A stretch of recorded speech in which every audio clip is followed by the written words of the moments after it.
Okay, I wanted to talk to you a little bit about related twos, and we can also use the circle of fifths to talk about the concept of related twos. So let's say we're in the key of C major.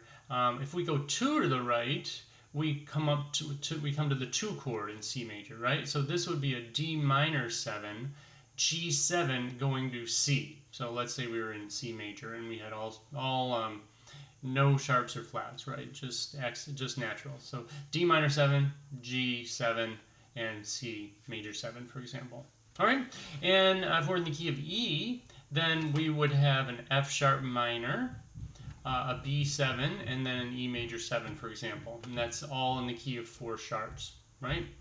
So the circle of fifths works as well for related twos, secondary dominants, and target chords. So B flat minor 7 goes to E flat dominant 7, goes to A flat major 7 in the key of A flat. All right, so let's see how this might work in the context of C major here. So here's C major and the circle of fifths. I've taken out a lot of the information, and then I've put in the diatonic chords that would occur in C major. So these are all, white key chords. So no sharps, no flats, just naturals. All right. So by going to the right 2, we end up with the 2 chord, right? So this is our 2 chord, our 2 minor 7. And this would be our 5-7, right? And this would, of course, be our 1 major 7, our 2-5-1 in the key of C. Okay, but again, we can use secondary dominants to emphasize different tonal areas. So, for example, and you know what? Let me get rid of a little bit of this now here. So for example, if we're interested in throwing some emphasis toward F in the key of C, we could go 2 to the right and we could say this is G minor 7, right? G minor 7. And this would be C dominant 7, because, if we have a dominant, it's going to be a dominant chord. If we have a related 2, it's going to be a minor, or maybe a minor 7 flat 5.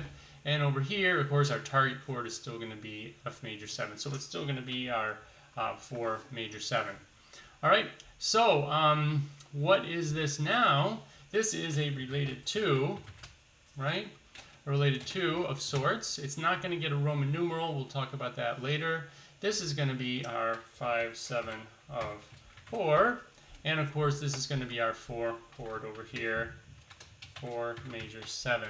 So we're in the key of C, and we put in a G minor 7 to a C7 and to an F major 7. And that's going to be a related 2, a secondary dominant, and a target chord, right? So, I wonder if I should try to squeeze this in or whether it would be a bad idea. Here's our secondary dominant. Okay, and see if we can raise that up a little bit. Secondary dominant, here's our related 2, and here's our target chord over here, our F major 7. All right, so what about if our target chord is going to be G, right? So we're in the key of C, but we want to put some emphasis on G, so we want to emphasize it with a secondary dominant. So our secondary dominant right here, is going to be 5-7 of what? Well, G is 5, so this is 5-7 of 5. And what's the related 2? So that would be D7, right? So D7 chord. And then if we go back one more step, we're going to get our related 2.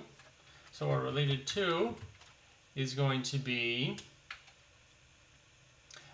it's going to be a related 2, and it's going to be A minor 7.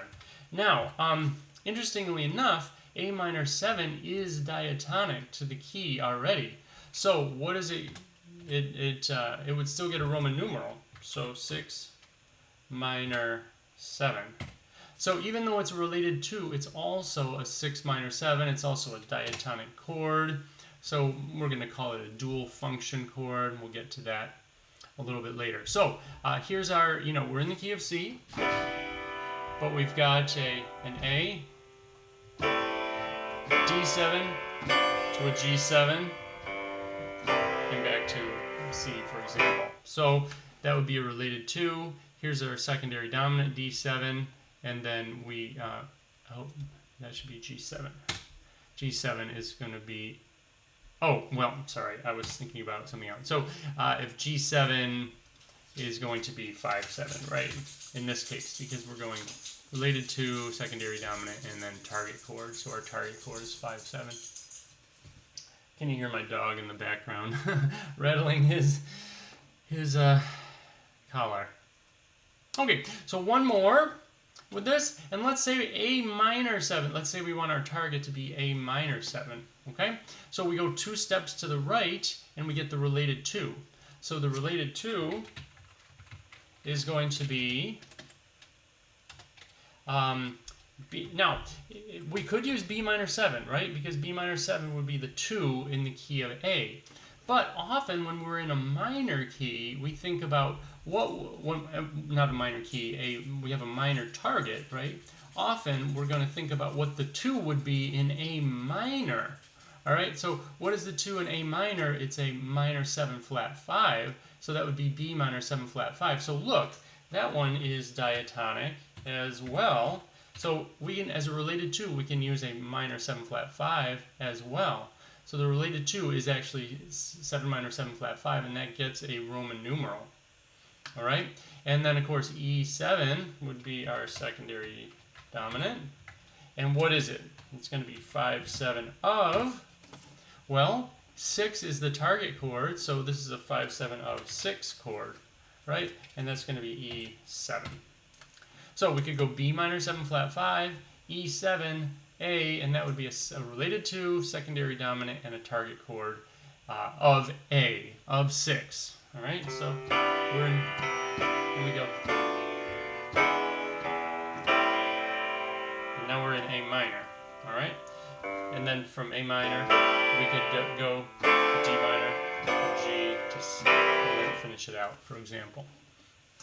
All right, so what's the point here? With any target chord, any diatonic chord, so any of these first chords that I put up there, diatonic chords, say D minor 7, we could go 2 to the right, get the related 2, make it into a minor 7 or maybe a minor 7 flat 5, and then go 1 step to the right, make it a dominant 7, A7, and then to the target chord D. So we can use the circle of fifths to figure out related 2s, secondary dominants, and target chords.